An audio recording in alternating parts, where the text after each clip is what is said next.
na part. So we'll remove the exposed with flank. Take note yung pagtatanggal ng flank. Remember, one basic principle in fabrication is to separate tip from the thin part. So lahat ng manifest na part na nakatouch dun sa may brown, tatanggalin mo. So observe yung doon sa part na yun. Oh, one finger away. Diyan sa LD.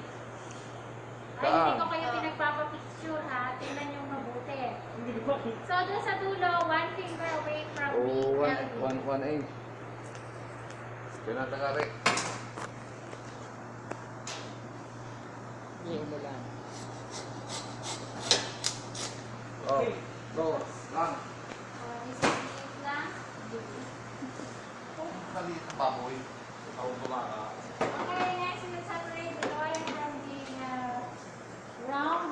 Right nyo. Guide will be the tip of the synthesis instrument to measure to Pag fingers away. baka pa ang baka, nakaputrog tung Tingnan naambok mabuti. pa. Kung medyo naambok pa, pwede bata-bata pa yata ito.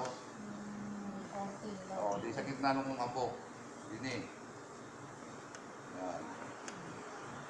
Kung tama ang pagkalagari natin, makakakuha tayo niya ng Diso.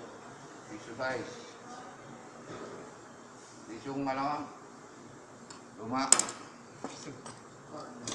should be perpendicular to saan dapat perpendicular ang pagkakat.